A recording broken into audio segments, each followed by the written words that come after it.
I want y'all to know that I have like 4 different segments that I could do. And for one of the segments, Drake came out with a poetry book. So I heard about I actually ordered it from Amazon. Nice. And I got it, and it was not his book. It was a ripoff and with totally different content and everything. So I started a refund process, and they're like, you don't need to even return it. Here's your money. Oh, because they already knew. They were like, these niggas that are out here acting a fool. Mm-hmm. So I was like, I was going to come in here with my tabs, and I was... Yeah. Mm-hmm. Yeah. So I know what a lot of I have the gist of it from looking online, but I'm like, that disappointed me. I was trying to be a real reporter.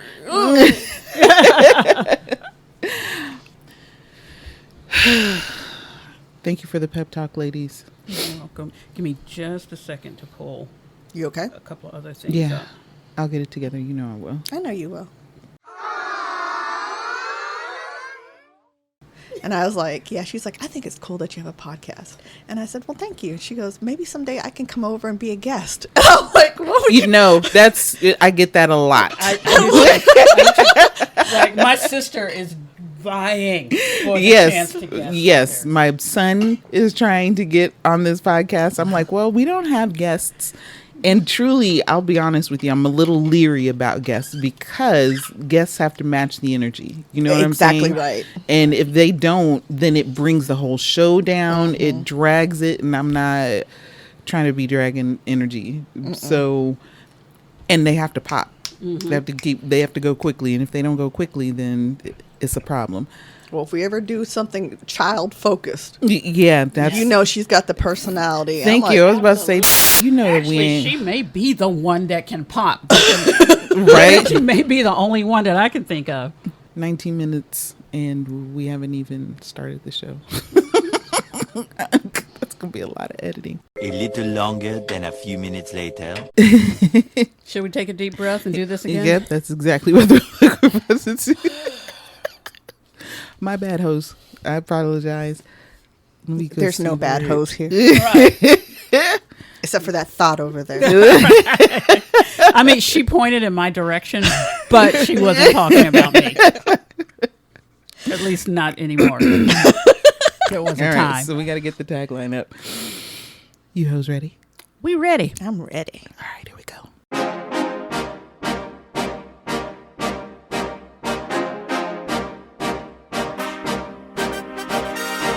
Hello and welcome to Multiple Gab Wounds for the second time today. I'm your host, Toni. I'm Angie. I'm Andy. And we're a podcast talking about some bullshit through the perspective of Gen X people of color. Gen X women of color. I mean, you know, there are times when I don't feel like a woman. Man, that's I true. feel like a woman. But I'm not a they. I'm always identify as she. That's Likewise. how I feel. Yeah. Likewise. So yeah, women of color. How you doing? Hi, I wasn't recording when we went through this the first time, so I need to tell you guys once again about the amazing set of friends that I have. Maybe we needed this day. Maybe we needed to hear it more than once. Right. Let's wash it. Right. Let's just be a wash in it. This just week, bathe in it. Yeah, go. Yes, because I'm not saying that this is not anything that I wouldn't say, but it is heartfelt. This week has been a bit of a booger for your girl. More than a booger. She is spending a lot of money, getting further away from my goals, the money that I don't want to spend. Let's make that very clear, because trust me, a bitch loves to spend money. We touched on that last week. Right? A bitch loves to spend money, but when she got to spend thousands of dollars on some shit and then turn around, and I spent $6,000 to get my car fixed and then turn around and get my car back and somebody busted out my window. Then the underlining fell out of my car. And then, you know, it's just like, and then this and then that. And I'm like, like shit you wouldn't even imagine. And I'm tired. That's going to happen. I'm tired. And you know, there has got to be other people out there who are going through similar shit. Yeah. Like it just never stops. It doesn't. And some of them don't have friends to lean on. Exactly. And like I said before we realized that we weren't recording. My friends are goals. I'm out here like singing Beyonce to these my friends, be friends better than your friends because they are. They're absolutely. When your girl was out here cold tripping and upset and just overwhelmed and crying, and I'm like, God, fuck, and they're like, okay, bitch, so let's get some perspective, let's get it together. So one of the things that I wanted to tell you, our audience, is that if you don't have friends, we'll be your friend. But friendship is a relationship. It's work. Absolutely. And so it needs to be reciprocal. So yes, you can, be out there and listening to us on a regular basis and be like, they're so funny and whatever the fuck. Or but they're my friend. They're my friends in my head. Yeah, we can be more than that. But we can absolutely be more than that. But it's a positive and uplifting community. We go to therapy. Well, okay, I haven't been to therapy in a while, but we go to therapy. I go to therapy for everyone. We try to be balanced. We try to be open and accepting and talk through our discomforts and all of those types of things and formulate plans to move forward, which is what... And it's not always easy. It's not supposed to be easy. And it's one of the things that they helped me with today. And I'm just having a gratitude moment for my friends today. So if you want to join us and be a friend, we're not saying to like get on the Patreon or anything. What we're saying is if you need real friends, I'm willing. Yeah. Let me put myself out there. I'm willing because I know that when I needed it, these bitches were here. And I love them dearly for it. If you need someone to trauma dump on, that would not be us. Yeah, no, we're not going to trauma. Yeah, we're not going to do that. But if you need somebody to walk you to your car at night, a bitch be carrying. So I'll feel. I have a story about that too. Do you really? I do. I was going to say, well, because if you're going through something and you want to figure out what your next step is. Right. You want to focus. Yeah. Then that's absolutely something we can help with. Right. We're not therapists by any stretch of the imagination. However, we're trying to be out here and being loving and kind because this world is not, this world is not loving and kind. No. And we want to be real with each other and with whoever comes into our world. And if they need real information, we want to give that to them, like real feedback. We want to provide that, and not in a harsh manner. Right. So feel free, and I'm putting it out there right now. Feel free to write us emails and letters, and tell us about your life and introduce yourselves to us and all of those things. Again, yes, you may feel the need to trauma dump, and go ahead and do that in your journal. But we're going to skip right over that part. I'm just going to tell you right now because we have enough trauma of our own that we're dealing with. And we're not licensed professionals. We're really not. And so therefore, we try, and take your ass to therapy for that shit. Absolutely. Okay? Absolutely. So I'm sorry. I thought, and I know, normally we call ourselves being funny and shit, and we'll get to laughing in a minute, but I really need for you niggas to know that today. Woo! All right, Andy, you were talking about birds before I realized we weren't recording. So my whole thing, it's not just my birds on TikTok, but just the algorithm and then also what people like and favorite is just eye-opening to me to see what people will enjoy. Because my most viewed video, and these birds, a lot of people don't like starlings because yes, it was. I saw that was one of your biggest videos with the starlings when they first showed up, and they were fighting with each other. Oh, they were. And I had the kung fu fighting stuff. Yes, that was awesome. They were. That's Is one that of my, the one that made? I think I commented that it made me laugh out loud. I think so. And so I'm like, really? I mean, I made sure to slow down on some parts because you could just see them fighting with each other. That is so funny. And so that was one of the ones. Just thought, oh, well, that's interesting because I really love my crows, but I also like watching the cardinals feed each other and all this kind of stuff. So I don't know. It's interesting. This is like another hobby for me is watching what people like or favorite or save or forward on it's TikTok. So cool. As we go about our daily lives, when we see birds, we just see birds. They're either in a tree, in a parking lot, whatever, just eating, whatever. But it's cool to be able to see them interact with each other and feeding each other. Right. And Creed the squirrel is my favorite. Just shooing people off. Gangster. He's such a jerk. He is. But so is Duke. So my blue jay. He's just Duke's kind of a jerk. He's too. like, get out of here. But yeah, it's like when Creed decides that all the other birds can feed when he's not there or when he decides that he's going to allow it.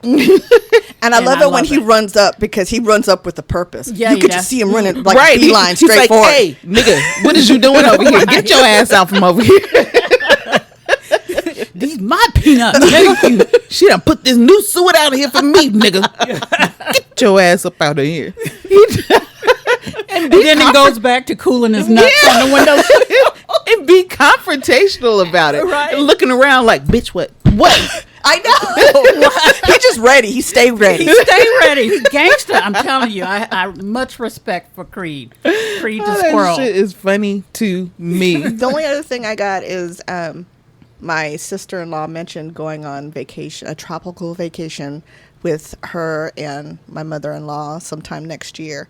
And I'm like kind of excited about that, because we don't see each other very often. Mm-hmm. I haven't seen my sister-in-law in a very long time, and our sons are 2 days apart. Oh, really? Yeah. So it would be nice. It would be in July of next year, and it's for my mother-in-law's birthday. Oh, okay. I think that would be awesome. Yeah. So I'm like, okay, where are we going? But my mother-in-law has to pick everything. Your father-in-law passed like 3 years ago or so.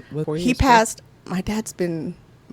No, I pay attention to when my dad passed, because my father-in-law passed like 3 months after. Right. Okay. Yeah, it was So my father passed in 2017. So okay. I think it was in maybe March March of after 18. that is when my father-in-law passed away. Okay. So yeah, we both lost our dads. Yeah, around the same time, which was because when it was happening, I was like, the fuck? Oh my God. I know. Because my thought was, okay, at least he's here to take care of you. But then when his father, I was like, oh shit, who's going to take care of them? Right. Exactly. Yeah. Yes. And that's Yeah. my big thing. And so like when we made a trip a few months back to go to North Carolina to see his family, I'm like, I told him we need to do this, because I don't like, his grandfather's getting on in years. Yeah. And I want him to see his Yeah. family. Yeah. And I don't like my family, you know. Well, I don't know my maternal family, and I don't like my paternal family. So it's his family. I love his family. So You and my husband have that in common. He doesn't like his maternal family. So I'm just like, let's, whatever we can do to further strengthen this relationship with his family. Right. I want to do that. I have a gratitude moment for that as well, for like enjoying my family. Like Absolutely. I genuinely Yeah. like them as people. They're funny to me. Right. Whenever we get together, it is a barrel of fucking laughs Love that. and much love. So, you know, like even with this whole situation with this window, the first thing, when my dad got the picture, he was like, "You okay? Is everything? Are you all right?" And I'm like, "See, that's my dad." You know what I'm saying? Absolutely. And people have always said this about my family, is that, you know, you guys are like the Cleavers, and I'm like, oh, okay, I don't know if that's necessarily true. Not the fucking Cleavers, No, maybe the PJs, right, but not the Cleavers. Going a little far. Maybe the Jeffersons, but definitely not the Cleavers. But it's always wild to me when people don't like their families. Right. But that's because they do shit like keep secrets. Yeah. That's Exactly. a huge one. Yes. That's Oh a my huge God, one. absolutely. People keeping secrets, and then when somebody finds out the secret, then they let everybody else know, and they're like, why are you saying that? And Or they are just being downright disrespectful to one another, and Or they're racist. Well, then there's that. I mean, my dad's side of the family is they're all Southern Baptist conservative racists to me. Like, I mean, and I say that generally, but I know there were a few that aren't, but I'm not close to them, so it doesn't really matter. Yeah. Yep. You. Me? Yeah. Okay. Well, I had a couple of things happen since we last recorded. The first thing was the day we recorded. That night, me and my husband went out with a couple that we're friends with. Drink. We did. We had a great time. So she didn't drag you under the table with her this time? No, we did. I think my tolerance is up. Ooh, well, yeah, lately. I do love wine. So we went to a place called Free Play, and basically you pay one price and you're able to play all of these all the games, old school video games. I'm all about that pinball life. Okay. But I didn't really play that much because we spent most of our time drinking. But it was fun. It was fun to catch up with them. Mm-hmm. So we decided, her husband was like, hey, so they got married.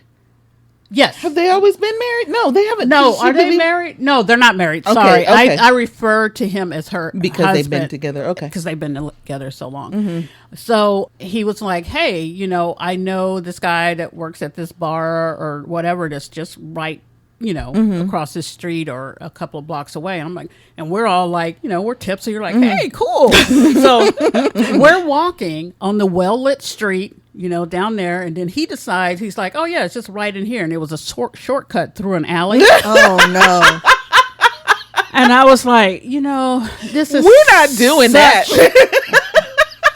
And I saw the blackening. This is a fucking setup.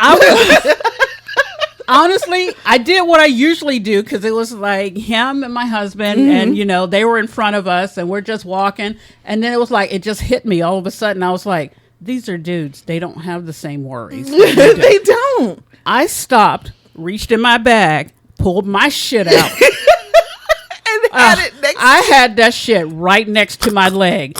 Finger wasn't on the trigger. It was on the outside. But I was like, these motherfuckers ain't finna get me killed. I don't know if I can save everybody, but they ain't finna get me killed. And so I walked, and my friend, she looked down. She was like, "Oh, you got your shit out." I was like, "Hell yeah, I got my shit out." I was like, "These motherfuckers ain't worried about walking through no alley." And so when we got to where we were almost, at the patio or whatever, I put my shit back in. I was like, all right, we cool. And she's got a little cute, little bright yellow, like the thing about the size of her hand is just the sweetest little thing. It's definitely going to, draw blood, but that might be about it. It's enough to stop somebody. Yeah, thank you. Thank you. Pop them in a kneecap. If I pop them in the right place. Exactly. And I did the same thing going back. Thank you. When we saw all the street lights or whatever, I was like, okay, let me put this shit back in. That is so funny to me. You were like, what we're not about to do is be a movie. We're not about to be a statistic up in this motherfucker. And it made me realize is going to be somebody got shot up in an alley. That's what it is. Okay. You fucking with the wrong one. And it just made me realize how it must be great to be a man. To just be able to walk where you want to think twice about to be a white man. One was white, one was Hispanic. And it's just like, you don't even think twice about it. Oh, yeah, I'll just take a shortcut through here. I'm like, you crazy? I was like, okay, let me go. And isn't that wild, though, how we sit up there and we, like, legit are like, nah, son. Because that is a setup for us. You know what I'm saying? It absolutely is. You know what's even more fucked up is we used to do shit like that coming up. Absolutely. Without even a second guess. Until our mortality, like, we faced our mortality we gained in some way. Experience and realized, no, that's not that we're not invincible. Shit. Oh shit! I was like, I am not going out in an Arlington alley. Right? Fucking kidding me? It's not even Dallas. Right, girl, please. I would never in a Dallas alley. Fuck that. Do you understand? At least people would understand. It's just like, especially the things like, that really? I done seen go down in the alley. I mean, you can even get pissed on. That's the most. Now I'm gonna be honest with you. That's about the most that's really gonna happen is that you're gonna step in a pool of piss or shit. Exactly. One of the two. I mean, yes, you could get rapid, but. But more likely, you're going to get shit on your shoe.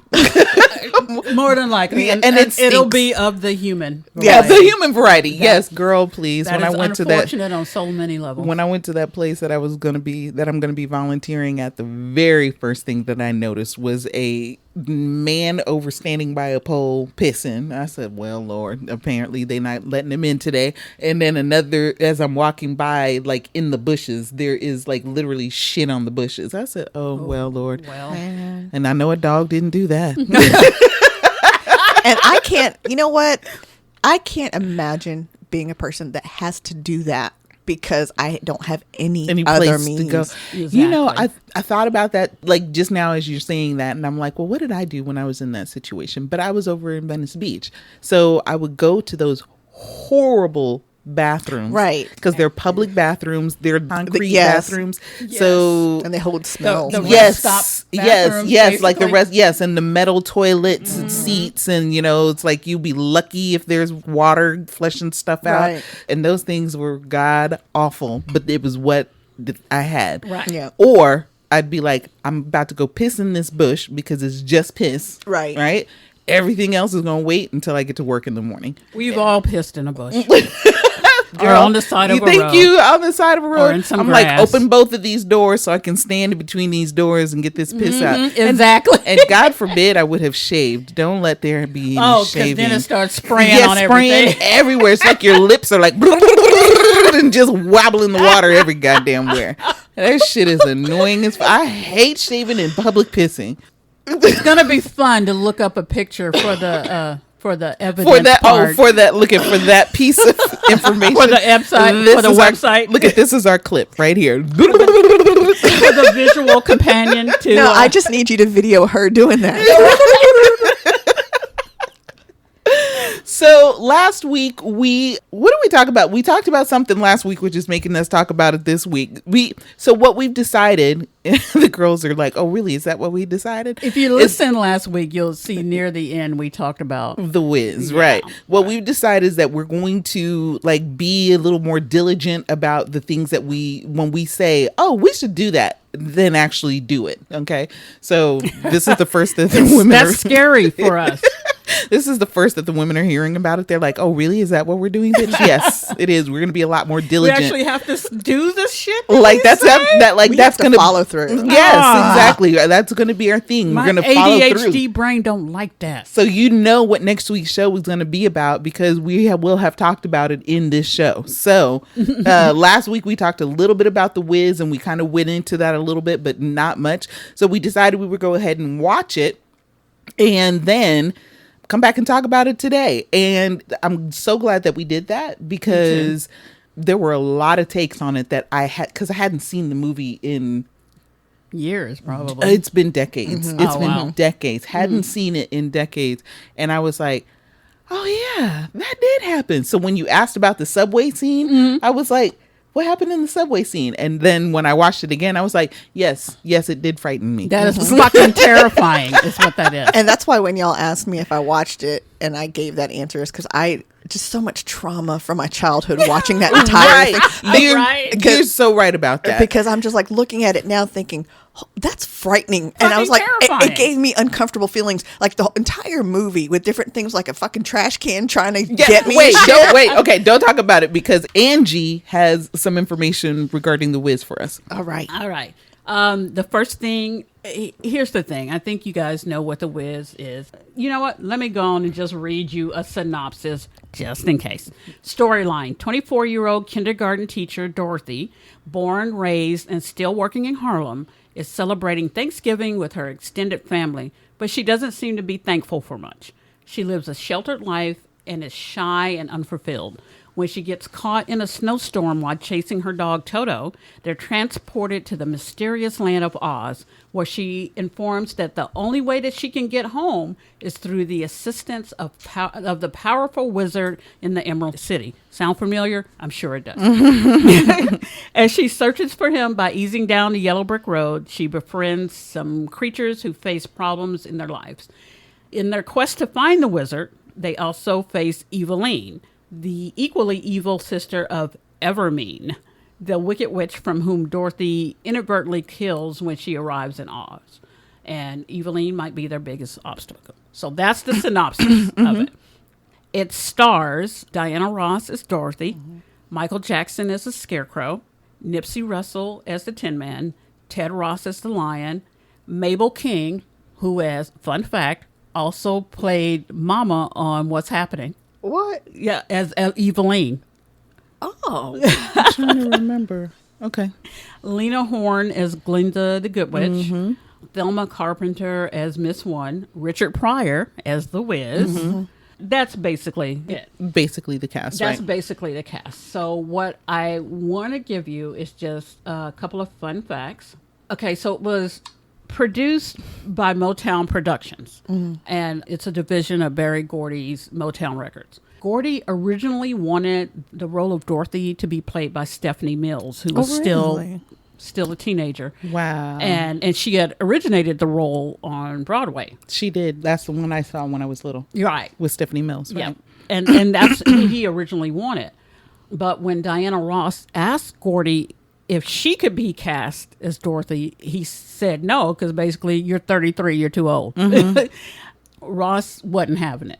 She went around him, and she convinced the executive producer Ron Cohen at Universal Pictures to arrange a deal where he would produce if Ross was cast as Dorothy. Gordy and Cohen agreed to the deal. So the original director, John Badham, he stepped down when he objected to Diana Ross, and so it ended up being directed by Sidney Lumet.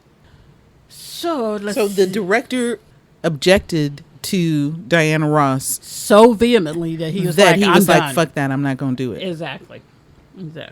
First choice of the role for Evilene was Eartha Kitt.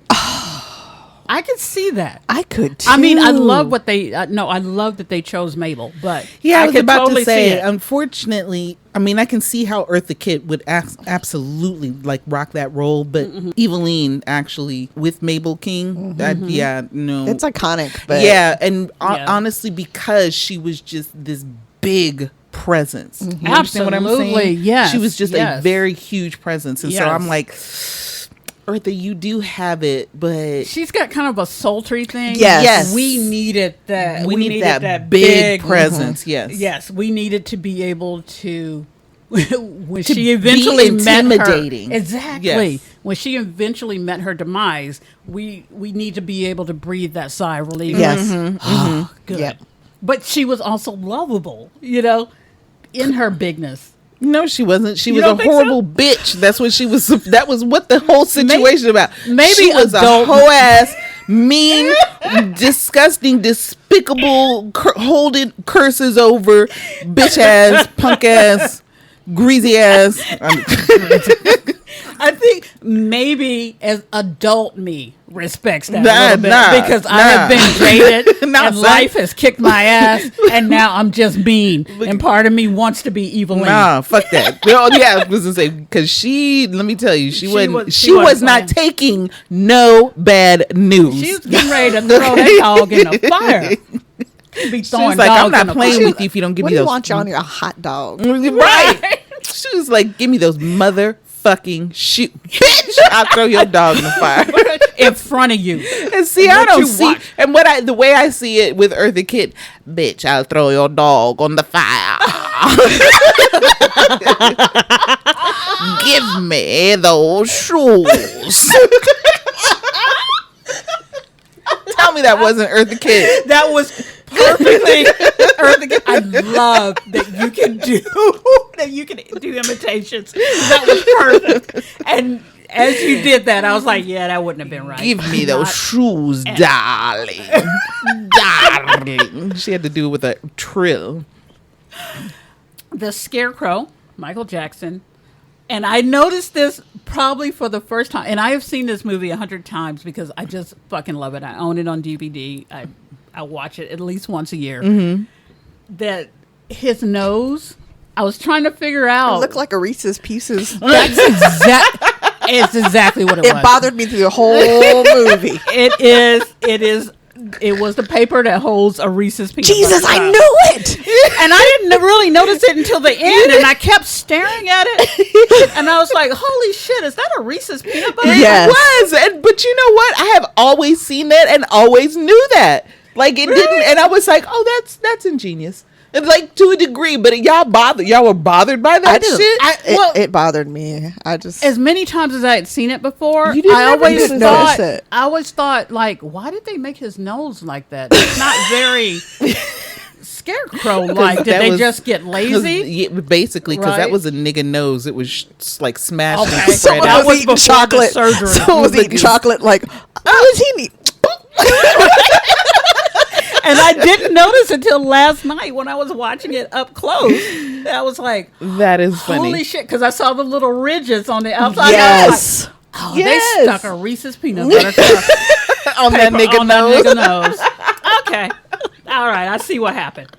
Okay. Now, can you imagine? Because I think that's one of the thoughts that stayed with me is that, did it smell like peanut butter the whole time? I know, right?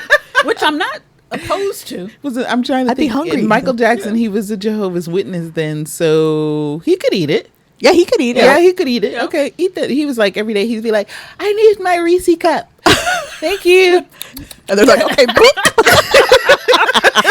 Oh, you done?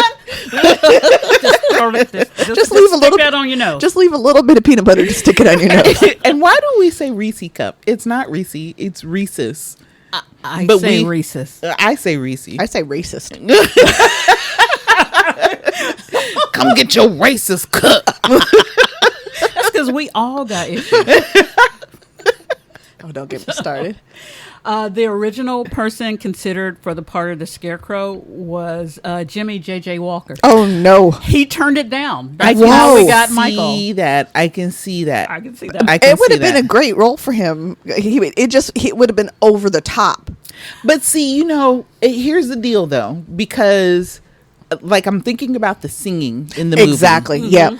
And the fact that Michael's voice really honestly was too good for the Scarecrow. Let's be real about it. I mean, That's why I love that song so much, because I was like, sing it, Michael. Come on. man. Yeah. Diana, we expected, or I'm saying Diana, Dorothy, we expect. She's the lead, so she needs to have a voice, and she's doing a lot of singing. But Ted's voice wasn't that great. No. He had a good Broadway voice. It didn't translate to Right. film that well. And Nipsey's voice wasn't that great. As He's you not know, known his as a singer. He's Yes, he's he's not. charismatic, but he's not. Yes, because he's not a singer. He was very and handsome, so though. yes, he was, wasn't he? And if you notice, most of his, so to speak, singing wasn't actually singing. No. It was like talk singing. Yes. Yes. So What I do. right. Same. So, to have Michael up there, like really kind of carrying it, I was like, that's a balance of power thing. But Right. of course, we love to hear Michael sing, so We we'll do, let it so we pass. will do Right. it. It was pure. It was just so It pure. really was. It Right. was. So this was the first role in which Richard Pryor would actually wear his mustache Oh, really? that we know him iconically for. And Robin Givens, she debuted as a guest at Aunt M's party. At Thanksgiving. I'm trying to think of what part that I was. could not think of what it was. I feel like maybe it might have been because when I looked at that woman, that she didn't look like anybody that I knew. When Aunt M was like, "You're gonna be okay, baby," but like when they were sitting at the table at the very beginning, and she put her hand on somebody's shoulder, this Right. woman's shoulder, and said, "Everything's gonna be fine, baby," or some shit like that. Was that her? That's what I was I thinking. should pull the movie up, Yeah, but now I'm we're not gonna have going to. Yeah, I'm trying to see if I can find an image, and I can't find anything. I don't know if y'all remember that when the Flying Monkeys first came in and they were talking to Evilene, the first thing he said is, "What's happening?" Get it? Get it? Yeah. Didn't know that until last night. And I was like, son of a bitch. I've seen this movie 300 times. So, that's pretty much it. So let's take it from the beginning, and we're gonna go quick because we're gonna go quick because we can talk about this all day. So Okay.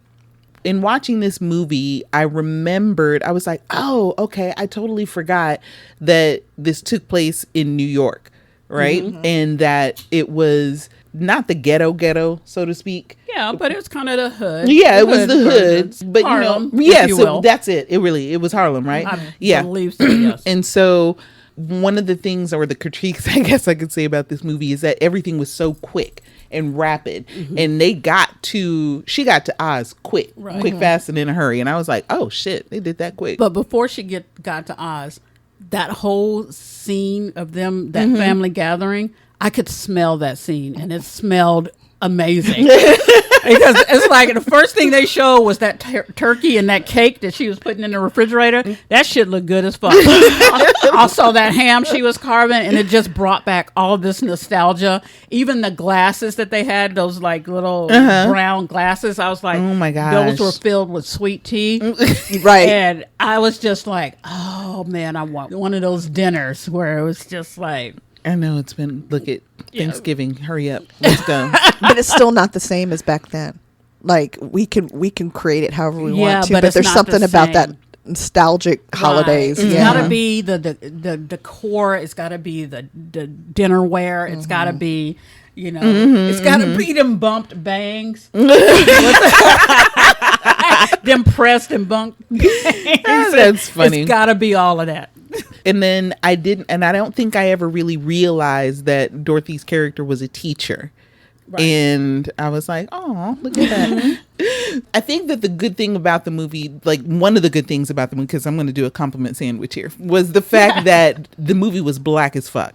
And I loved that it was black as fuck. I always loved black as fuck movies. I love movies that are for us, by us. Like, even back then, white people were not going to get it. But one of the things that Andy was saying, that movie was dark. That's what I wrote here. It's like, this shit started out dark and creepy. It was dark. When they start coming off the walls, I was like, that's creepy. It was. Especially because I instantly got, what was it? Us vibes because of them popping out, but you couldn't see anything but just the shadow, the silhouette. And it reminded me of when the others started coming out and you couldn't see who they were, what they looked like. It was just very eerie. It was. It was. And I think that that's probably one of the things that made me weird as a kid about that movie. And not just even the movie, but the play as well. And I think that's why those fucking monkeys scared the dog shit out of me. Because they were fucking crazy. They were weird looking. And they looked weird in the play as well. They looked I mean, and I'm saying weird, but it's like there was very little that was comforting about this movie. The only comforting parts about the movie were Glenda the Good Witch. Well, I'm saying Glenda. Did we call her Glenda in the movie? Yes. Okay. Yeah. Lena Horne. Yes. Yeah. So Glenda the Good Witch, she was comforting. Auntie M was comforting. I think Miss One was kind of comforting. I'm trying to remember which one Miss One was. She was the one that did the first singing number. That told them to the go. first Good Witch. But she was kind of... That was running numbers. Yeah. But that, Let's get back to running our business. Which was so funny to me because I was like, that's nigga shit right there if I ever saw it. And I love it. Right, exactly. I'm here for all of it. But yeah, there was very little that was kind of comforting about that movie and the play even. So that definitely wasn't for kids. No, you know what I'm saying? That's exactly. I was thinking the same thing. I love the movie, but that's as an adult. As a kid, I think it would have scared. First of all, it would have bored me. The first scene when they were having the Thanksgiving dinner. And then when she got to Oz, that would have scared the shit out of me. Yeah, and I think that's what I'm saying. Like, it's not true trauma, but I have those feelings of just discomfort and unease from watching. So it just all came rushing back to me when I did the rewatch on it. Did you guys see Quincy Jones in it? We did, playing the piano. Yes. He made sure his face was seen. He said he turned right around. Nigga, it's me. I scored this bitch. Yeah, he did. Niggas. I loved every bit of that. You better look at me and pay me my coins, bitch. This Put all some me. respect on my name. Right, because every time we run the Wiz, he get a little royalty check is all I'm saying. That nigga is rich. My goal in life is to go to an Emerald City party. Okay, wait. I know we got to get.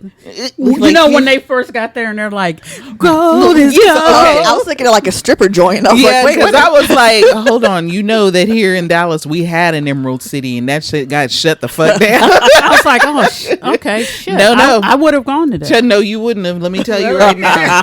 Talk about a speakeasy, but like with true nigga shit. No, thank you. Then there's that. Yeah, the last time I went, I almost got into a debacle. Is all I'm saying. So before she met the Scarecrow, she sang my least favorite song of the whole movie. It was like as soon as I get home.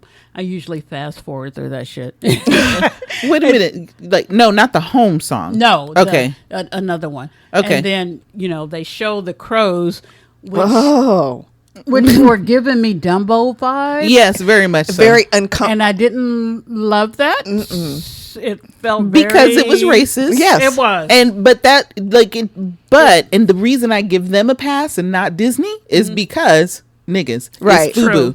That situation was Right. FUBU, and so I was like, okay, that's the only reason you get a pass is because fucking Quincy Jones did this shit. And I thought the same thing. And then as soon as Michael started singing, I forgot about all of it. I was like, you can't win. Right. And how is it that I sit up there and I do a whole body roll? You can't win. Girl, I watched it at like midnight, and I know my husband's trying to sleep, right? And You're like, I don't give a I'm fuck. singing all the songs, just along thinking I can sing and everything. That is It's funny. like they do that, and then they not immediately, but then they go into the first time that they sing "Ease on Down the Road." And lost my goddamn mind. Again. Don't you carry nothing that might be a load. Come on, ease on down the road. Yeah, shit. Girl, You couldn't tell me nothing. Okay, and then from there, they were easing on down the road, and then they went to the amusement park, and then they met up with the Tin Man. Yes. Which I thought it was so funny when he was like, said something to the effect of, the Lord bless me with the ability to make bad decisions regarding women or some shit my like that. dashing good looks, my charming wit, and ability to make bad decisions with women or something like that. I And love that thought that 'cause he's shit was hilarious. Well, because he's such a handsome man. He was. My God. He was. And the teeny.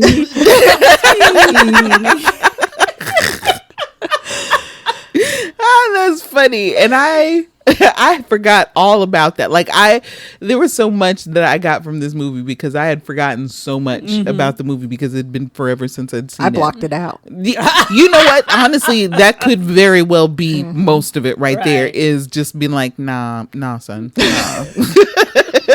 I sang that song, all of those songs too. I just fucking love this movie. Yeah, the songs are, don't get it twisted. The songs were definitely the highlight of it. Right. And you, to a degree, needed to have been a fan to be able to like really kind of appreciate the music. And then also me knowing that this was like a Quincy Jones project, and Absolutely. he's one of my all-time favorite composers. Exactly. I was going to say, he didn't just give suggestions. His ass was writing music. He composed this shit. And Quincy Jones is gangsta. Let me tell you something. He's one of the originals. He's honestly, truly, him and Dave Grohl, those would be like, oh, I die now. Right. That type of Right. thing. Yeah, Because Quincy Jones, and although I know that man is like almost in his 90s. Right.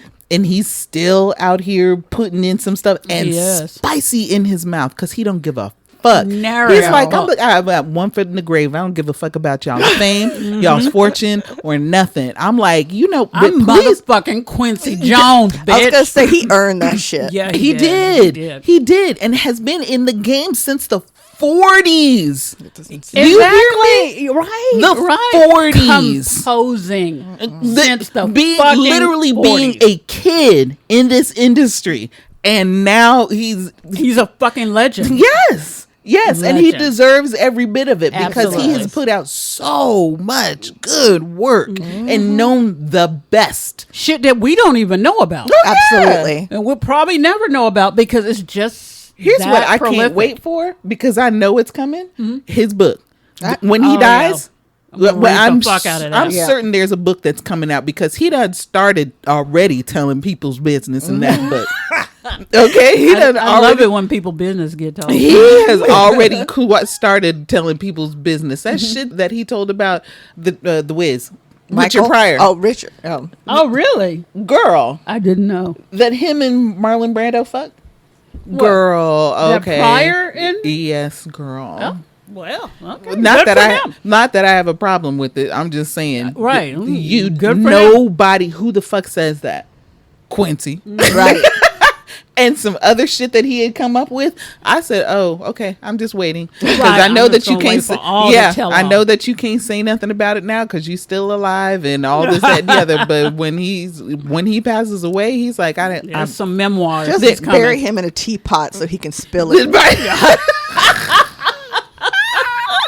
Exactly that. Yes, ma'am. Because he's going to, and I got no qualms with that shit Right. whatsoever. So then we meet the lion. Right. So then we meet the lion, and I forgot about how the lion even kind of came into the whole situation, but he was at the front of the library, which I Right. just thought Yeah. was very cool, and that was so great They because did that on was a soundstage because they had to. yeah, They had to. because there's no way they could have gotten No, the they people couldn't out have of the done way. that in the city. But that was actually very cool because in New York, there is some huge, I want to call it the Metro Library or something to that effect, that is this huge library. Whoa, you saw it, Night at the Museum. There you go. Okay. With the two lions in the front. Right. That's Like a callback to that. Yes, that was to that. And so when they were like, that lion is checking us out. I was like, I know. Even a Timmy like me, no, a stone lion can't check you out. My favorite line is when he's singing and he says, "I'm ready to fight. I'll turn your day into night because I'm a mean lion." Yes, you are. You so mean lion. Wow. And then after that was that fucking terrifying subway scene. Yep, right. And that Andy's like, must we talk about it? Every time, and I'm telling you, I have seen this movie so many times. Every time I see it, I'm just like, that is fucked up. It is. So they're down there. Let's just go ahead and call it right now. Every time you see some niggas go down in a subway and there ain't nobody in that subway, there's going to be some fuckery afoot. It happened in The Wiz. It happened in The Matrix.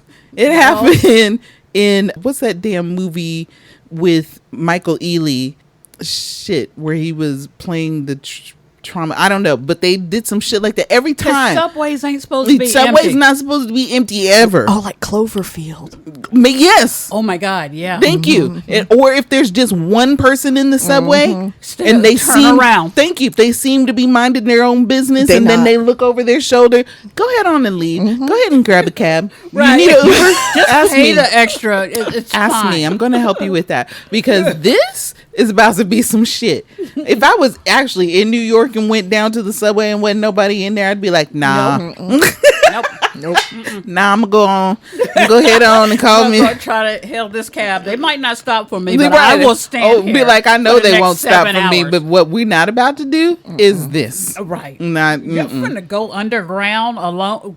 Nigga, please. Thank you. And so, Imagery. yeah. So when the guy comes down with the two little puppets, and then They do it. Oh God. and they just sat there and they looked at that nigga. I was like, first and foremost, he snuck down there. I don't like that. I don't like, you don't sneak I don't even nowhere. like the way he looked. Thank you. You don't sneak looked nowhere in shiesty. this motherfucker. And then he snuck his ass down there and didn't say nothing and just sat there and looked at you and then Right. started bouncing the little motherfuckers and they're them little getting bigger motherfuckers are and getting bigger bigger and and bigger. bigger. The moment that I noticed that it had doubled in size, I'd have been like, hey, get your shit, let's go. This movie was so like counterintuitive to what niggas do because Right. let me tell you, we fucking sat there and watched those niggas get big I and would have. then come after us. I would have pushed his ass on the Thank track you. And and then ran up the stairs. Thank you. Like, They I did hope shit y'all like- coming. Like, cause yeah, the first instant was like, oh hell no, and walk out. Right. And then they separated. Thank you. Niggas don't separate. We're not No, separating. ma'am. I mean, unless the police are chasing us. That's the only time we Right. separate. Then we split off. You can't catch us all, nigga. Right. That's a whole nother story. However, when it comes to like, I'm scared. You grabbing your bitch. And you And going you running. like this way. And that's what the fuck we doing. But- After you push his ass onto the third rail and electrocute his ass. Right. then- Everybody's all splitting up and shit. And I was like, this is making me bonkers. And then the part where I thought that I literally had to go back and watch it like 2 or 3 times was when the Tin Man was standing in front of that pillar and the electrical pieces came down. Yeah. But in actuality, that was like a little special effect thingy because it had to have been that the electrical things were going up. Yeah. So, Yes. and I was watching because I was like, why is his head movement so weird?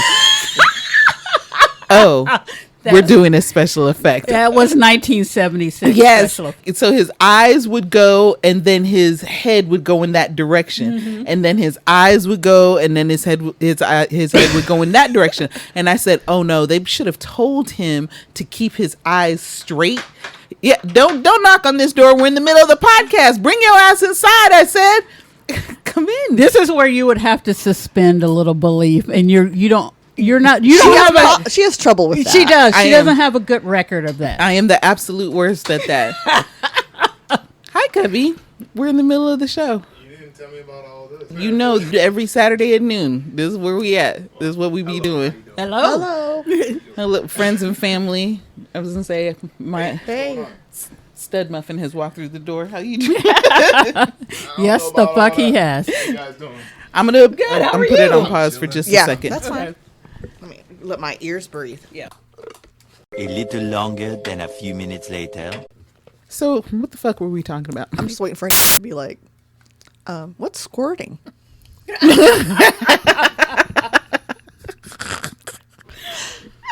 So we were still going through the subway. Right. Yes. So, And how unbelievable and how terrifying like this was the least niggerish part of the movie because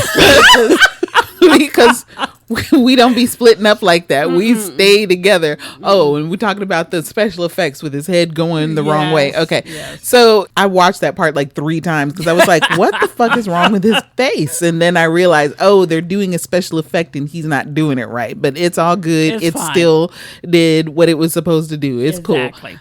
And so, there's all of that happening and the lion is being very courageous at this juncture, which I'm like, and I remember thinking that when I was little, I was like, I thought he didn't have no courage. He is out here saving everybody. I remember that. That's part. an exact quote. And that's the way she used to speak. I thought he didn't have no courage.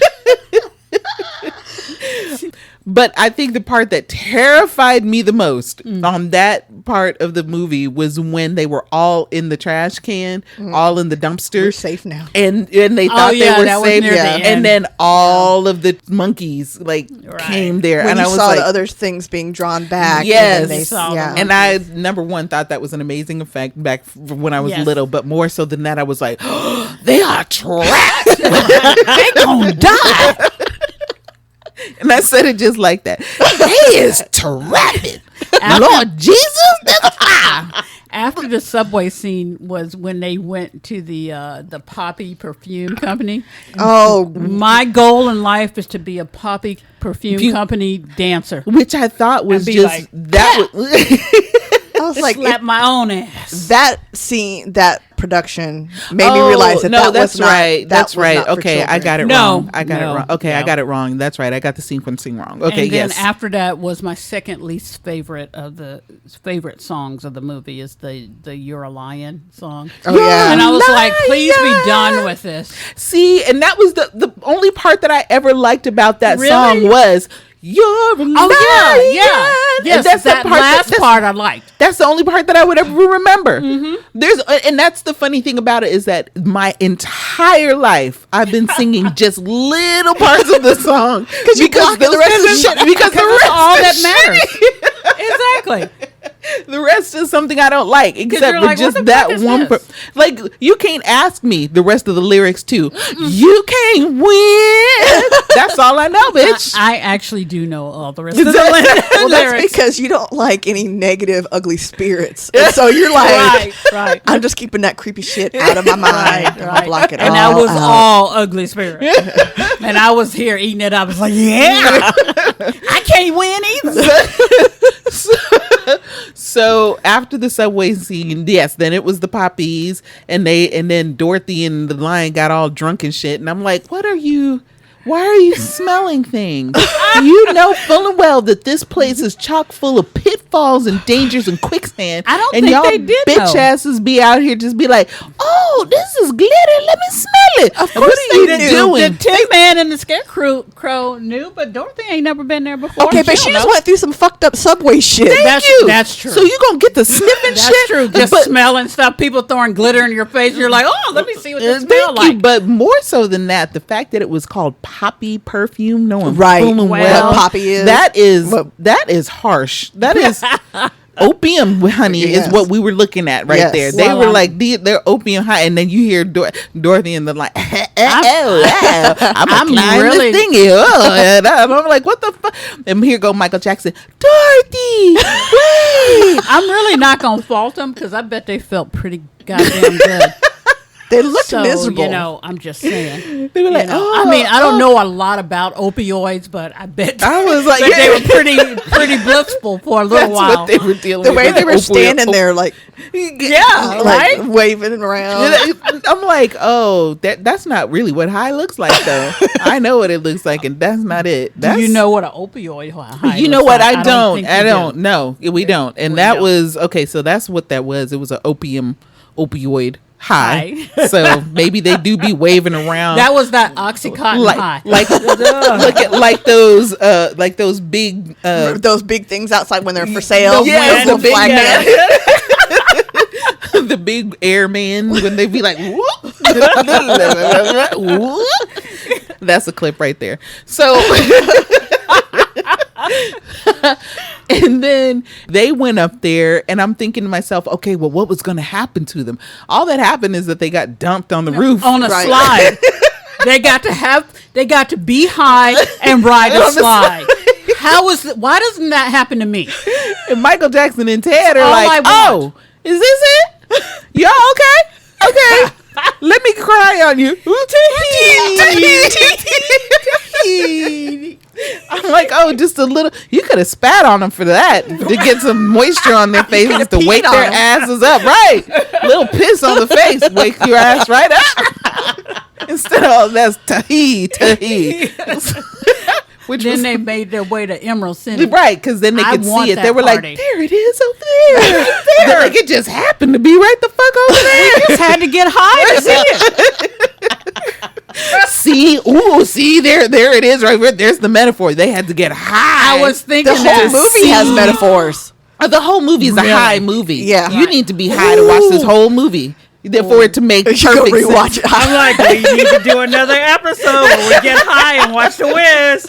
I'm in Wasn't saying. and excited. But it seems like you might have to get high on opium is all I'm saying. Okay, I'm not a fan. Not a fan. Yeah, we don't know nothing about that opium life.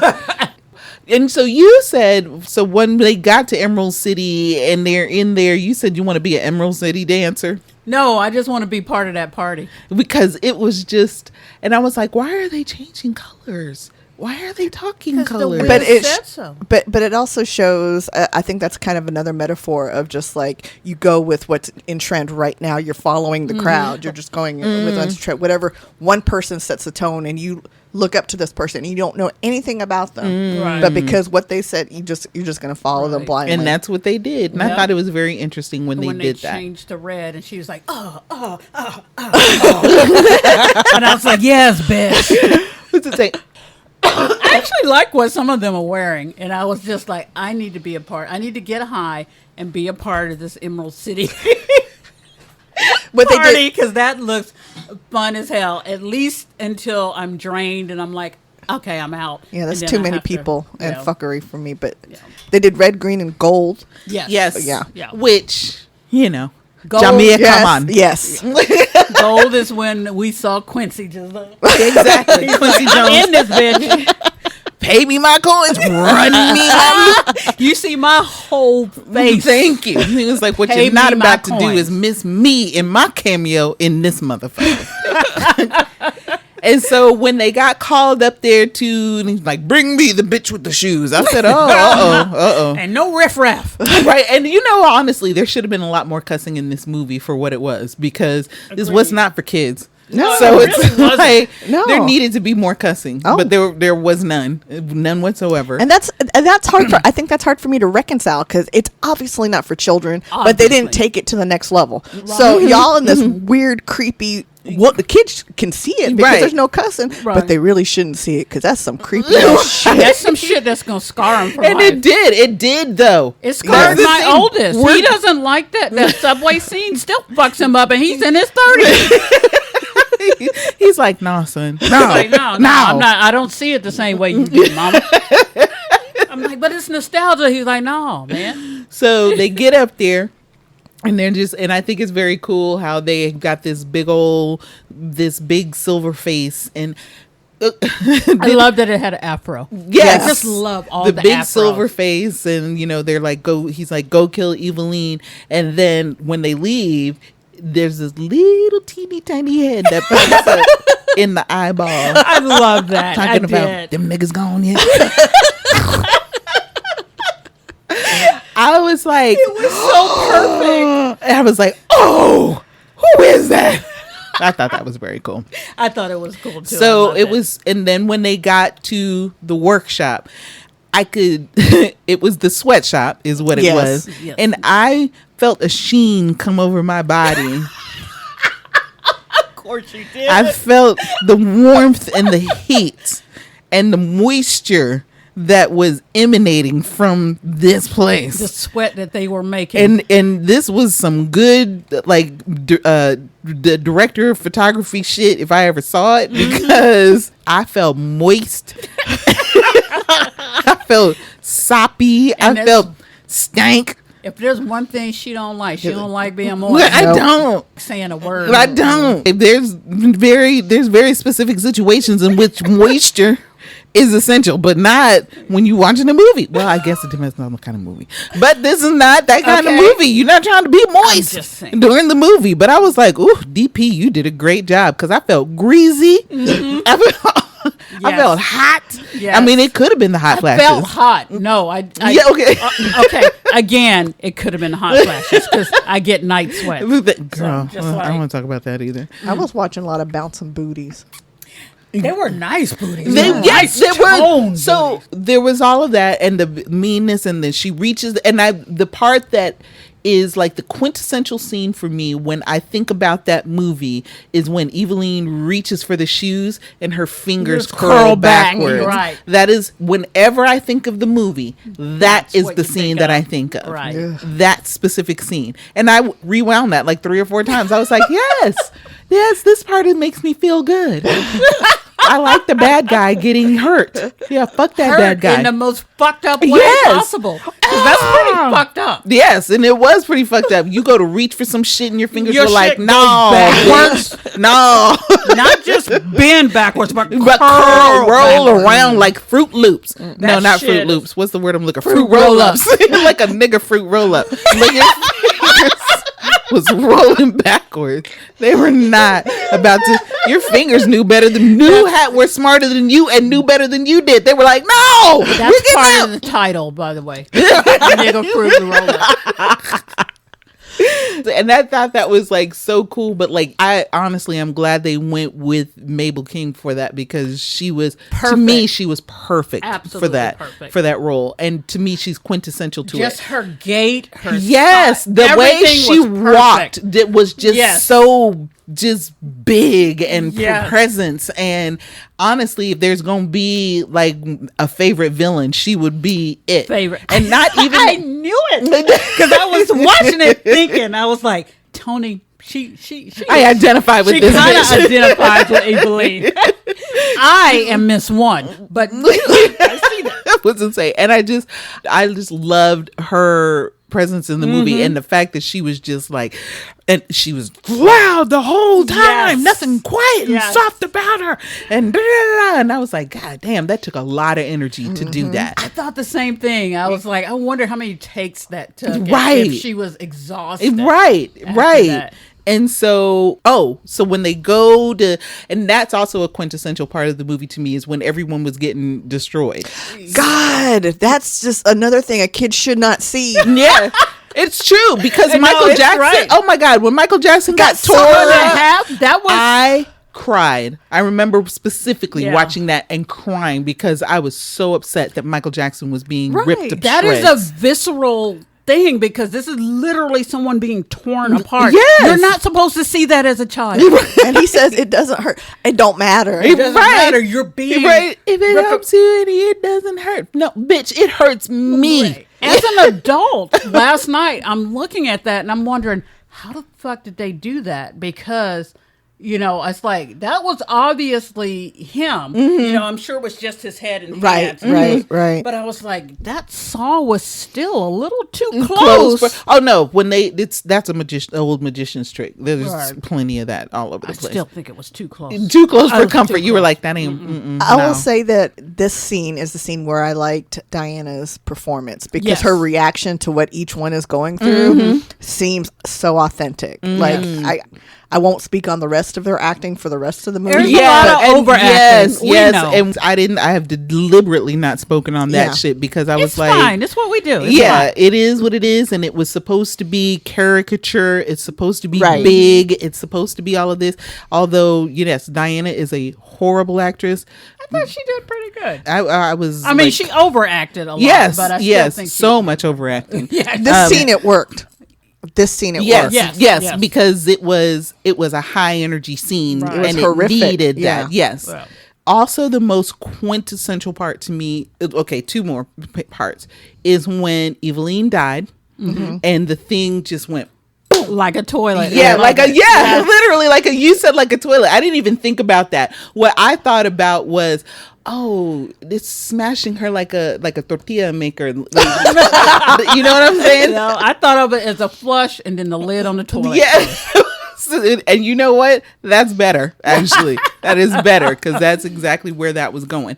And then Turn your fan I'm getting ready. Do you see me? Sheen. The sheen I coming see the through. sheen. I see the fan. Right, because I'm like, oh Lord, it's hot in here. The part that I also remember, and that is quintessential to me, is when the old skins were coming off. Yes. And so when the people were emerging, these beautiful people were emerging from under those, thick skins and and the costumes, and they're glistening and shining and just being beautifully fucking black, like they were reborn. Many times as I've seen this movie, I had goosebumps through the entire Brand New Day the entire thing. And girl, I've got the Brand New Day song in rotation. I do too. It's on one of my playlists.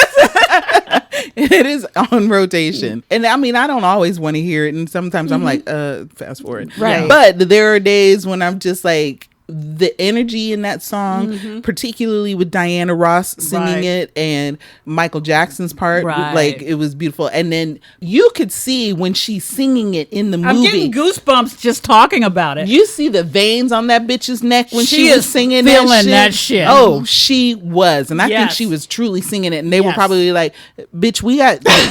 So settle down. Right. Cut. You got home to sing at the end. And you gonna feel that. So just calm down a little bit. Cut, girl. She was feeling that shit. And I was like, bitch, if you don't sing the fuck out of that song, that's one of my favorite songs of the whole movie.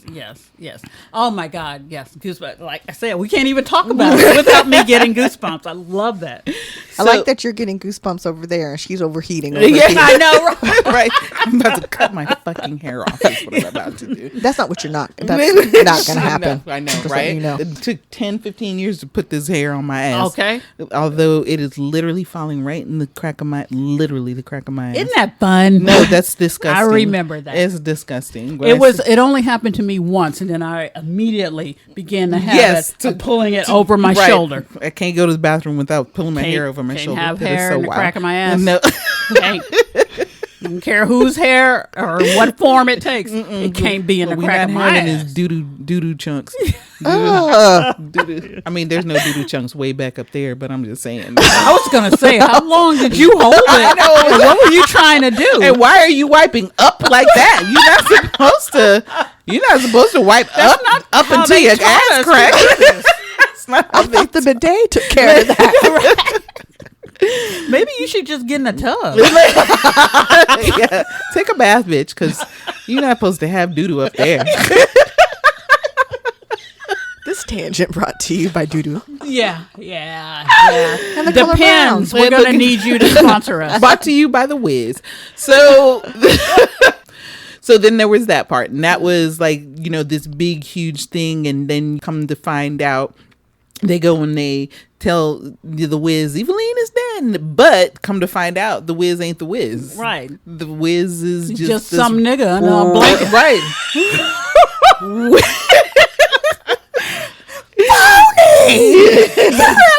Phony! But what was interesting... But I felt bad for him. Why did they... Here's what I needed to know, though. Because I said, well, why did they do that? The head was up, and it was being big and fiery and blowing out fire. Earlier. Why was it down on the ground the second time? Who did that? What, did somebody come? Did somebody know the secret that they came and they took the head down and laid it on the ground and he was like, "Ooh, I'm tired." I think the Wiz was going through some depression issues. Just walked on down and then go lay in the bed. Just leave it up there. Why are you taking that down? That's more trouble than it's worth. When they come back, you're going to have to put it back up again. They didn't have Prozac or therapist. Or none of that shit, had Lord Jesus. A little fit of rage or whatever, mental breakdown. Pushed the head over and it's like, I'm just going to lay under this blanket. Well, also he's a politician, which so I they don't think. Which is interesting because, of course, that it is a talking head, which is what we call our politicians, Nice. right? And so Just is this? that. Yes, absolutely. So that is one of the things that we do with our politicians is that we hold them to these high standards, and we think that they do these big, incredible things when we are learning on the daily that them niggas ain't shit. You know, they ain't shit as people, as human beings. Oh my God, I'm so tired of them. But that's another story. We're not getting into that. What I did love is that that's something I can't control. Once Glenda the Good Witch got there, Lena Horns, she decided she was going to feel every bit of that song. She was going to make Dorothy believe in herself. She did. She said, woo, yeah. Believe in yourself. She really did. I was like, come on, Lena. Sing it, Lena. Sing it.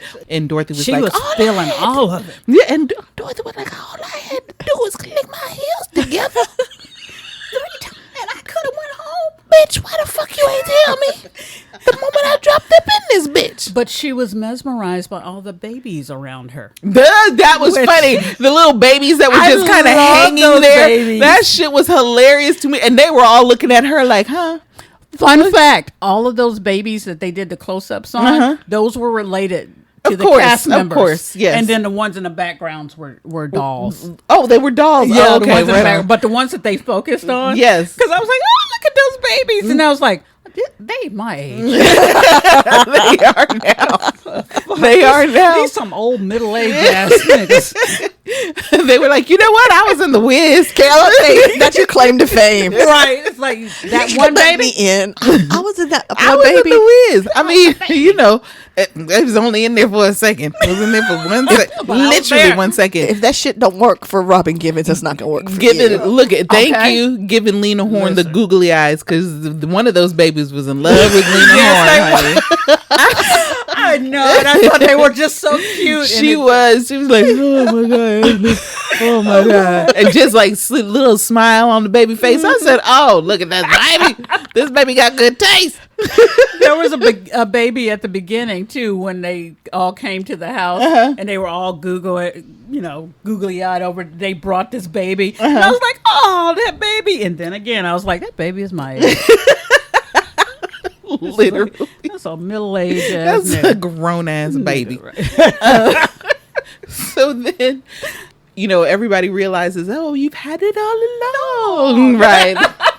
And I felt so bad for the Wiz because he just wanted to go home too. But no, because you were a deceitful bastard. No, she said, I don't know what's in you. You have to figure that out for yourself. Aww. But he had a tear going and everything, and I was like, oh. I wonder, was that one of the You said that was one of the movies where he first started wearing his mustache? It was the movie where he first started wearing. Okay, because I do remember movies after that with him with a mustache. So I wonder what movies he had done prior to that. Oh, he's done a few because Scott was watching one, and you don't have to cut his name. Oh, okay. My husband's name is Scott. Was watching one, and it was with him and Yaphet Kotto and somebody else, and he didn't have the mustache, and I was like, that don't look right. It don't. It doesn't. I was like, there's too much face there. Yeah. I don't like all that face. But what I just thought was so interesting is that after she clicked her heels together 3 times, boom! How did she know to click them 3 times too? Right. Like, Didn't no she one said. She didn't say click them 3 times? She didn't. She's like, you've had it in you all along to go home, and did she just clicked her heel 3 times? No, she did. She Did did she? say, yes, she did. I heard her say it, and she did say it. I remember her specifically saying it because then Dorothy repeated it. All I had to do was click my heels together 3 times. Did you know? Maybe she didn't say 3 times, but I know she said to click her heels together. I know she that said, much. It's like, I had it in me all along to go home. No, she said that The there. clear I heel remember clicking? specific at the very beginning of the song. So listen, I was like a glass and a half of wine into this. Yeah, no, So at the there's very very beginning of the possible song, the Glinda the Good Witch said you have to click your heels together. I Okay, don't remember got you. her saying if she had to do it 3 times, but I Right. remember her saying at the very beginning of the song, like in the first The verse. song, that's what it was. Yes, she said 'Cause I she was had to- just waiting for the woo, yeah. 'Cause I Yes, fucking love at that. the very beginning of the song, she said, "Yes, all you have to do is click your heels together." And then Dorothy repeated it and said, Gotcha. all I had to do was click my heels together." And I feel like they said 3 times or something like that. Right. But when she clicked her heels together, poof, it was over. Just over. She was. We didn't get no fanfare. Nothing. Nothing. Lord Jesus. She had Toto in her arms, and she was turned back facing the house. And she was like, Scarecrow, who? I don't know them niggas. She didn't look around or nothing, Lord Jesus. Nothing. She said, "It's cold out this motherfucker," and went right back inside. She's like, let me get in this house. And they were like, roll credits. Yeah, that's- we don't know if she took that job. We don't know nothing. We don't know if anybody was like, "Girl, you've been gone a long time." But no, none of that. She We ain't didn't- told nobody, and you were there, and you were there. She was like, fuck this shit, I'm home, and fuck these and niggas. I'm done. But I think my first favorite, I think Brand New Day is my second favorite, but my first favorite song out of that entire shindig is Home. By all Yes. means, by every stretch of the imagination. And I love both of them because Diana Ross, because if you notice when she was singing it, I don't think she was acting. She was feeling that shit. I'm certain she was. And her I just eyes were loved glistening it. all through the Yes. movie, though. So No, that's she was true. on the verge of tears all throughout that movie. But one of my favorite versions of it is Stephanie Mills because that's the one that I grew up with, and whenever I sing it, that's the version I'm singing. But Jasmine Sullivan has a fantastic version of that fucking song. To the internet. She sang that. She sang Home for like a school talent show or some shit like that. That's where everybody was like, hold on a second. This bitch. And I think I think she was like either between 9 and 12 years old when she sang that song. And people were like, hold up. Like that voice was incredible. So, but yes, so saying all of that, now we've kind of talked it through the movie, but yes, that was a dark movie from the jump. And I mean, literally lighting wise, it was a dark movie. And I'm wondering now that I'm even saying that, if it was the technology, because they didn't come out with the proper technology to light black skin up until literally less than 10 years ago. Yeah. You know what I'm saying? I made a note of that about the 70s special effects and CGI.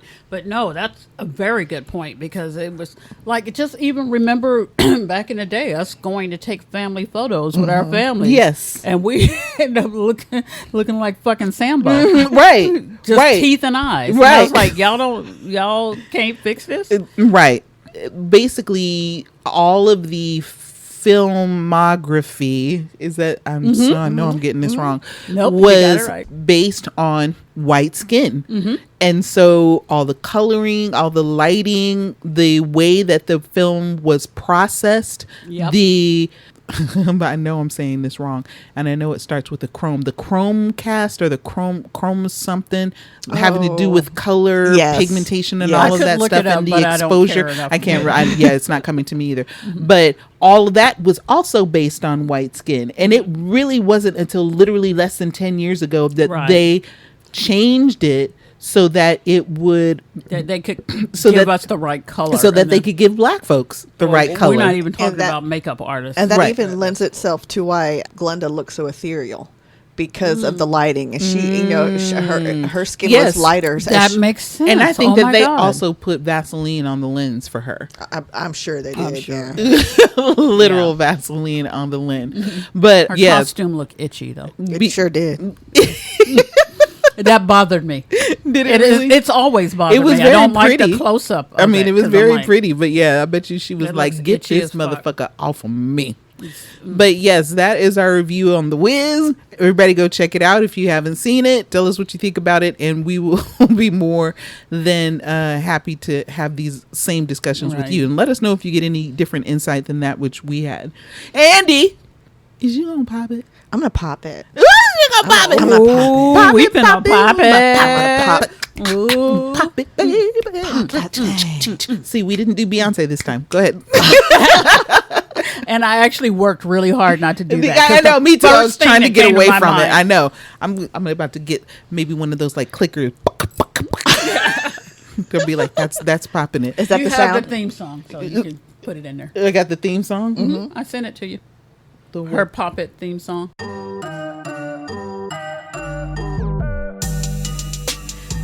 So there goes my baby mama. This is all about Keke Palmer and Darius Jackson. Man, let's talk about that shit. So on July 4th, Keke went to go see Usher wearing a sheer black dress. She got a thong on. Mm-hmm. She looked good, especially for just having a baby. She looked amazing. She looked fantastic. Now, you're right. It was a sheer dress. Okay. You can see everything under that dress. Yes. Everything. So a video was posted that went viral of Usher singing "There Goes My Baby" to Keke, and she sang along a little bit too. It was a cute little video. And they were wrapped in a warm embrace. They'd had their arms kind of around each other, but it wasn't. Nuh-uh. She threw both arms over that nigga. At one point, yeah. Yes, and was like dancing with them. Yes, but that's part of the show. It is. I mean, they know who they are. They're both in the limelight. They know what people are looking for. Exactly. Right. So, I mean, it wasn't like he rubbed her on her ass when she turned around. Thank you. He looked at it. Who didn't? Exactly. We all looked at that shit. I'm looking it up now so that I can look at it. I too shall look at Keke Palmer's booty. So then her partner, Darius Jackson, responded to the video saying, "It's the outfit, though. You a mom." Nigga.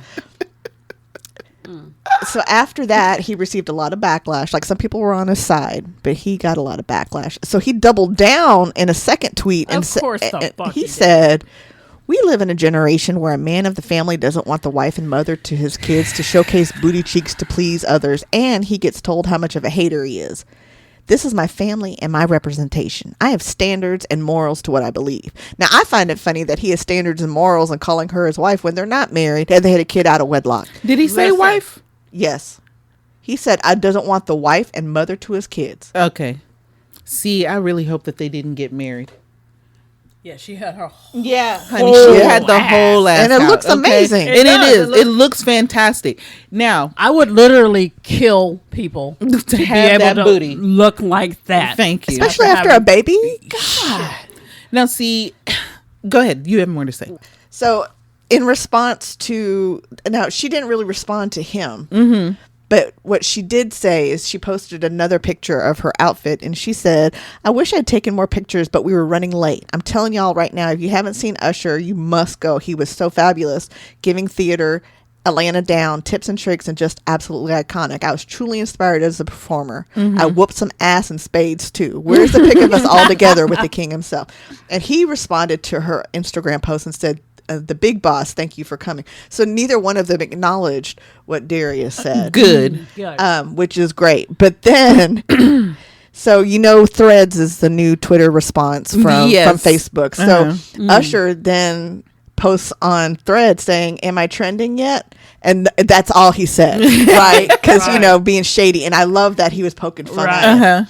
So just for background, Keke and Darius, they're both 29, and they started dating in 2021, and then they welcomed their son Leotis Adrelton Jackson in February of 2023. I don't like that name. But I don't, but that's there has to be a reason. Leotis. For the name. It sounds like he's like one old, generation from slavery. Well, and they made a mention when they posted his name that it has, because it was during Black History Month, and so it had something in relation to that. Now I didn't delve deep into the name, but it had some significance there. No, I get it. It still sounds like his daddy was a slave. and to Jubal. And I figured it's like, okay, that has to be a family name of some sort. And they were like, we're trying to keep this name in the family. So, okay, do what you got to do. Right. So the Jasmine brand actually reported in 2022 that Jackson's ex, Taylor Marie Sandova, accused him of pressuring her to get an abortion. And she allegedly, it's now deleted on TikTok, but she posted, "When he gets you pregnant, presses you to have an abortion, and 3 weeks later is booed up with Keke Palmer." This nigga. Right. Ooh. Is that not some shit? Oh. Ooh. I did not know that part. Yes. So as of Thursday of this week, Keke and Darius don't follow each other on Instagram. Then my second update for Thursday. I don't even know who the fuck Darius is. And I'm going to cancel the fuck out of his ass. And I'm like, and I honestly, truly, go ahead, go. So many words. I know y'all ready. So and then the second update for Thursday, July 6th, Darius deleted his Twitter and Instagram accounts. Oh yeah, I bet you did, nigga. And then on Friday, he's back on IG, but he had wiped every photo of Keke. Oh yeah, from it. Now the pictures of his son remain, but everything of Keke is gone. Then my second update from Friday is that Keke responded. She posted a video of her and her son, and her caption was, "One thing is certain and one thing is true. I'm a mother through and through." And she's saying, "Isn't she lovely?" She said, "To all moms out there, how did your baby change you? Mine empowered me on such another level. My perspective changed because when my baby is good, I'm great. Look at that face, gratitude galore." And then she also mentioned that she has new merchandise out that says, "I'm a mother and Stevie to that bullshit." So I'm Stevie to that bullshit. So she's like Stevie, to that bullshit. I think that's in regards to Wonder. Oh, Stevie Wonder. Oh, that's lovely. I'm going to go purchase that right now. Where is it? I believe it's on her website. But so she is not addressing everything fully. But the way she's handling it is perfect. It is. It's absolutely perfect. And that is, you know what? That is so right about that. And okay, can we talk about it now? Yeah, let's talk about it. Because I was about to say, I wonder if you had more to tell us. No, that right there is delicious information to know. Because my thought was, when he said it first, and I was like, "Nigga, who are you?" Right. Okay. First thing I said, we ain't never heard of your ass until you got with Keke. You. And the fact is, if you know Keke at all, she ain't letting no nigga run her. That's right. Do you understand me? That's right. Do you know her even a little bit? Right. And then for you to have the audacity to take, there it is. Yep. I'm getting that shirt today. For you to have the audacity to get your nigger ass on fucking Twitter of all places and tweet that shit. Nigga, do you not know who the fuck I am? Right. I'm motherfucking Keke Palmer. Right. And everybody already knows. I've been here since Akila the Thank Bee. you. That's right. That's right. And the confidence that I have is like outstanding. Yeah, that's one thing you know about her. Thank you. I've got Lizzo-sized confidence. Absolutely. And then you're going to sit up there and try to rein me in public? No less? On a public... Bitch, I'll stomp a mud hole into your fucking ass. Right. I know that's what she did. I know she came the fuck home and was like, "Get your shit." Right. And because I know you didn't, and I am who I am, and you sit up there and you say something like that about me, like you own me, nigga. Who the fuck did you think I was? Okay. Bitch, I'm not your. You are mother. You're goddamn right. I'm a sexy motherfucker. Right. I am a mother, and I will always be a mother. But what I am first is a woman. That's right. What I am first is me. It's my own motherfucking woman. Yeah. And you think that I'm going to sit up there and give over who I am to you? Right. You weird, my boy. Right. Oh, that shit was girl. And you know what? And I absolutely adore the way that she has handled all of this Absolutely. shit. She is not addressing it. She's not saying nothing. Nope. But you can see clearly that she's like, no, I don't delete that nigga deleted me. I deleted him. And she's capitalizing on that shit. Yes. Merchandise perfect. And here, look, I'm going right now. Where's this shirt at, girl? Shop. Here we go. There it is. I'm about to go get it right now. And this is her other shirt. I'm a mother. Thank you. And she was so happy about that baby and that relationship because she had just previously, the day before, said something to the effect of, "Man, I love my nigga." That's right. Something to she that did. effect. Yep. And then he pulled this shit. I said, "Oh," and that's the problem. You sit up there. Why men great till they gotta be great? That's right.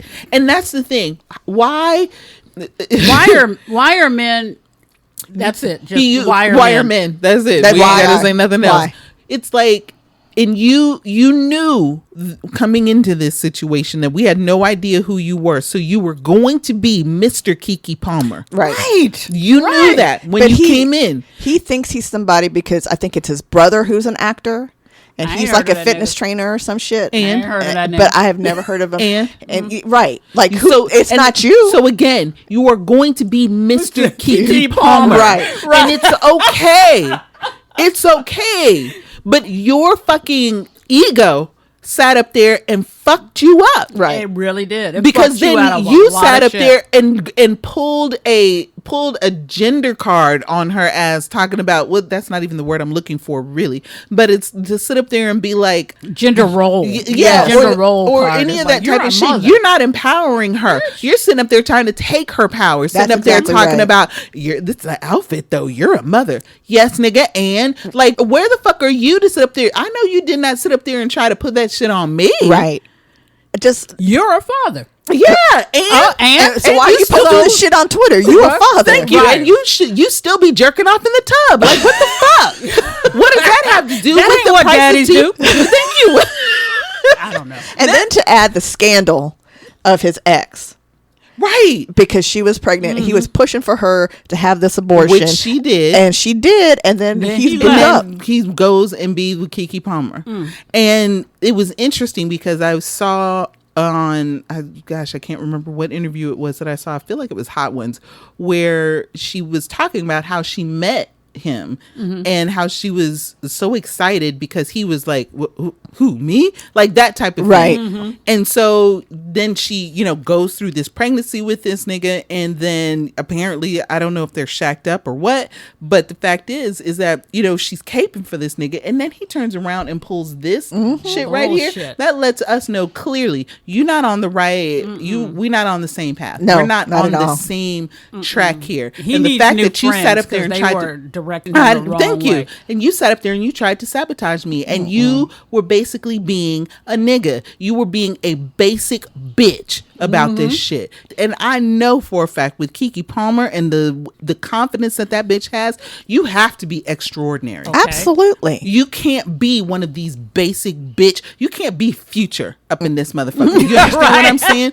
You can't be Future up in this bitch. She said what she said. You can't do it. You can't be that, that conservative thinking type nigga that is going to be out here. You have to be extra understanding because you know that this bitch is way more famous than you. And every time they see you together, you will be Mr. Keke Palmer. Absolutely. Just like fucking A$AP Rocky is Mr. Rihanna Fenty. That's right. Absolutely. Just like Jay-Z is Mr. Beyonce Knowles Carter.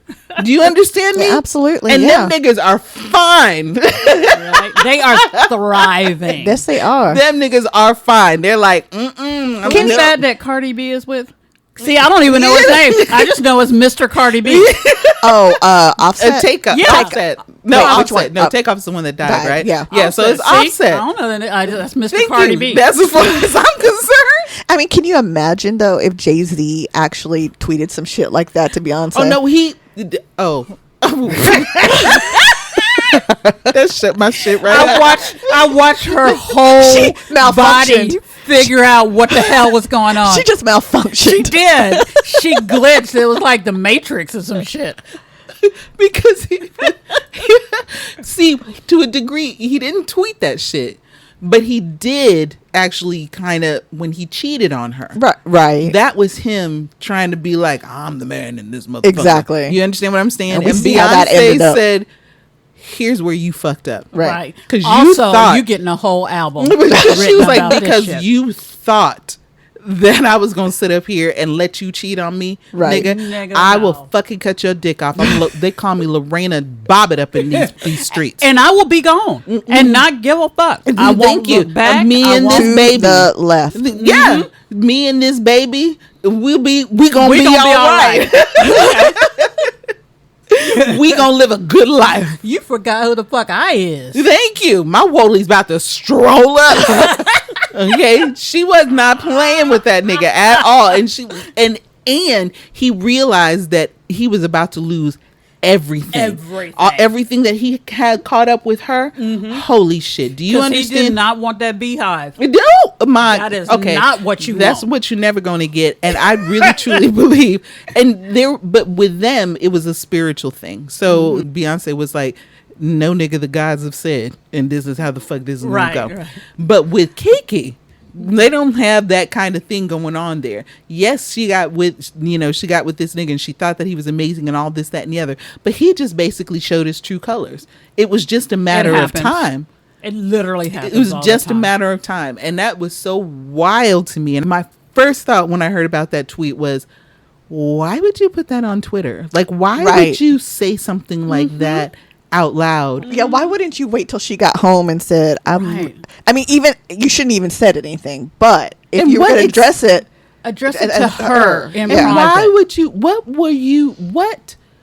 was your end goal? Yeah, like what were What's you the end expecting yeah. to happen? Right. Like, did you think that everybody would be like, that she would be like, oh, let me run home and put on a sweater. Right. Nigga, did you think that was what was going to happen? That he was going to shame her. And thank you. That's bitch. it exactly. He shamed her. He tried thought to he was shame gonna her. shame And her. the fact of the matter is, of course, it backfired on him in ways unimaginable. But I feel like he felt like she was disrespecting him. Right.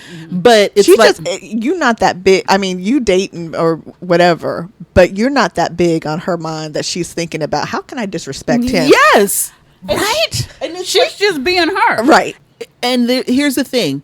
You're not about to step on my career in any way, shape, or form. I am a performer. That nigga's a performer. We were performing together. And so, but what happened was you got insecure and you thought some shit and you put this thing out there and now it's a debacle. Right. Go ahead. No. So I read, and it was funny to me that someone connected these dots together, and take it as you will.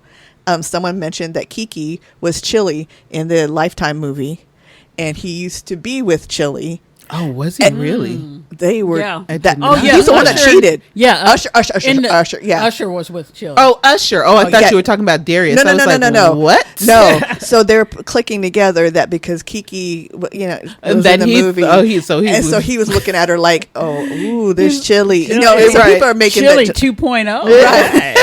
Right. That's funny. So people are just calling that out as irony. Uh-huh, But I love the way he's handling it. I love the way she's handling it. It's Yeah. perfect. And this guy's digging his own grave. So Yeah. it's Absolutely, but that shit Somebody should have told him. was. Somebody should have taught him. I think that he thought that was going to go a whole nother way, and then the fact that he had the audacity to double down on it, Keke was like, "Oh, Okay. bet, right. You know, if y'all don't stop raising these toxic ass men, right? because they're only hurting themselves. If you love your baby, teach them not to be toxic. It's right. Because they're going to get seriously. hurt in the process. Oh my gosh! Thank you so much for that, Andy. I've been wanting to talk about that. And this is the Lord working through me, working through you, girl.